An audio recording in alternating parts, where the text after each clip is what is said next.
What is up, everybody? You go know we're back with another video, more specifically another Stranger Things video.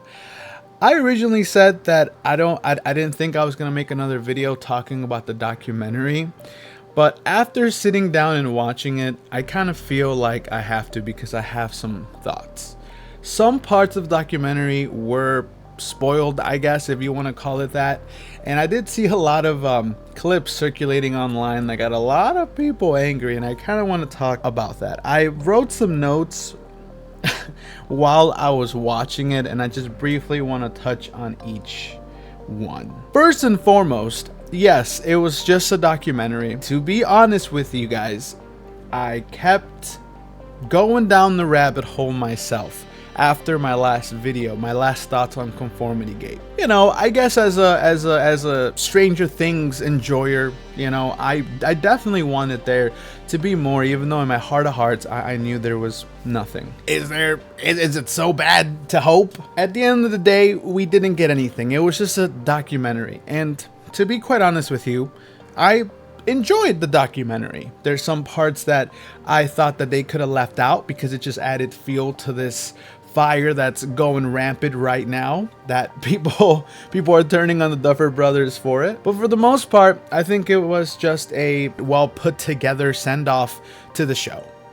That's what it was. For starters, I just want to say that every single person that played a role into giving us Stranger Things really seemed to be invested, and they loved what they were doing enough to give us a lot of practical effects. And kudos to the Duffer Brothers for making it a mission for them to do practical effects whenever they could over CGI. I just want to get that out of the way because I feel like any director that goes with practical effects, I think it's worth giving them a shout out and acknowledging it, because in the world of just CGI everything, it gets kind of bland and boring. So having somebody who actually puts in the work to build practical sets and make as much as they can practical, I do think that deserves a big thumbs up. Two of them. I will say this, a lot of what the dialogue in parts of the documentary were very contradicting to what we saw. They mentioned how Will was supposed to be the heart of season 5, but even then, I feel like he got a little sidelined, especially at the end where he finally got powers, but he wasn't up there with 11 trying to fight Vecna. As a matter of fact, he was in the background with the rest of the group as they were trying to take down the giant mind flare. I did want to add something to that. I don't know how true it is, and maybe I missed it while I was watching it, but apparently there was supposed to be a fight between Will and the mind flare. He was, I don't know if 1v1ing it is the right term, but to see something like that would have been honestly really cool if Will was the one who threw the boulder instead of 11. I will say this, I was talking about this with one of my friends. You know how Will was restricted in using, I guess, Vecna's power because he wasn't that close to the hive mind? But then in Dimension X, why didn't he use his power more when he was in the place where he was the closest to the hive mind? Stuff like that still doesn't make sense to me. And this documentary, well, it's not like I was expecting all of my questions to be answered, but it would have been nice to give in some context. But for that part, I'm gonna call a little baloney, just on my end personally. The Duffer Brothers did mention something. They mentioned how the joy was in the adventure of the show, which I gotta say, it is.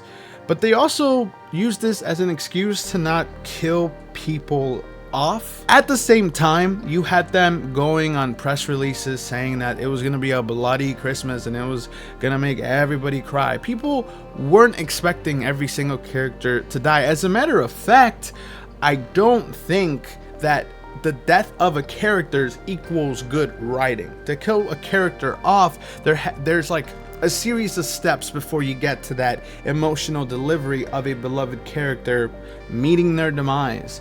I don't think any of us really wanted any of the main cast to perish. Would it have been nice? Would it have added stakes? Yes, perhaps if done properly, but to be honest with you, I'd rather not them kill somebody off if the payoff of that death isn't worth it. And all evidence of them not being able to write an impactful death, especially for this season, is there. So I would rather them live than for them to have a cheap death. The one thing I could think about the most is if you guys watch Naruto, this is just gonna spoiler for Naruto, guys. It's friggin' 15 years since the series ended or something like that. But I will say one of the cheapest deaths in that show was Neji's death in the 4th Great Ninja War, because he died for literally no reason. Something that he should have been able to dodge, he wasn't able to. Why? Because of plot.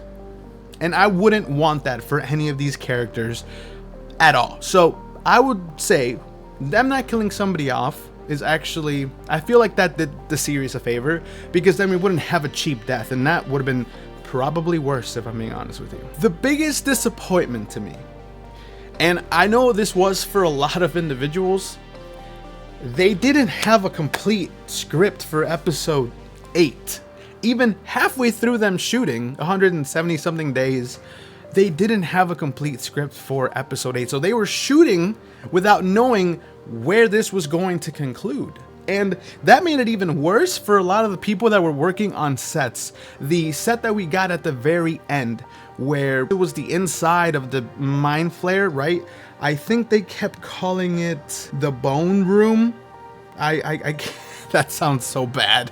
It's not the rib room, the rib cage room. I forgot what it's called. I'm so sorry. The set designers, production had like 6 weeks to put that together from the time that they got the final script. There was plenty of scenes in this documentary where where production staff was saying, yeah, we don't know where it's going, we don't have the scripts.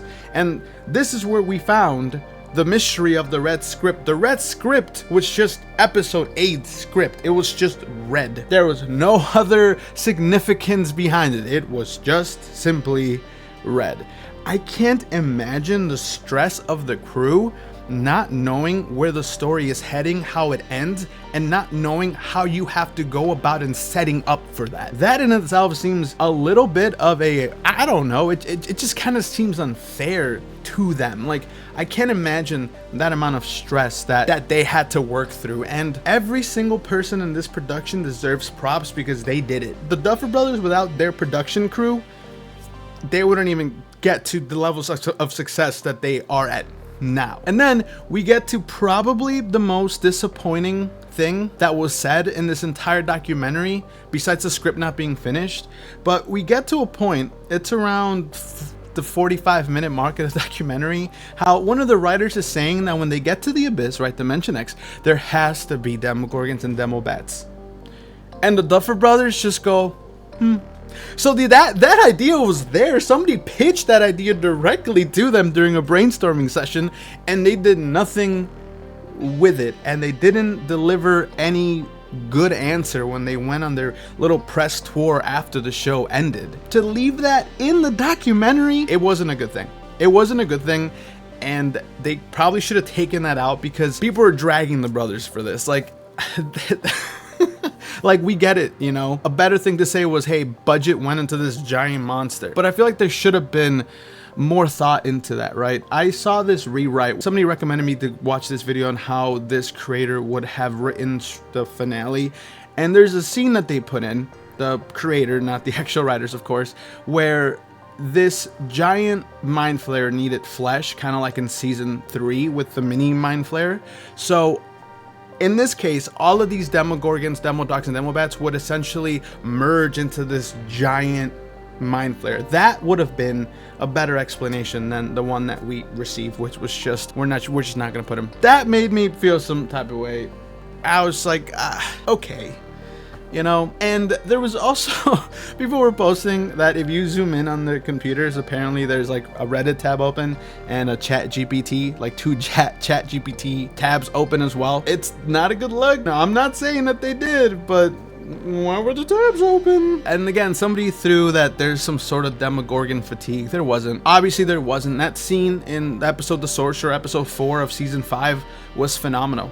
It was executed beautifully. That's what we wanted to see more of, especially in the final freaking episode. It was also, I guess in a way, like, heartbreaking hearing a lot of the crew saying that they haven't had the chance to read the script for the last episode.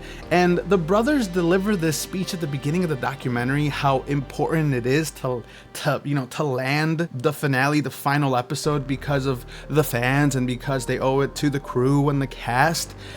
I just find it ironic. Something about that statement makes the rest feel disingenuous. They had so much time to write it, and one of the brothers, I get them both confused. I don't know which is which. They say, oh, it's just hard to sit down and write. I used to be able to write for 7 days straight, and now I can't. I don't mean to sound heartless or mean, but brother, that's your job.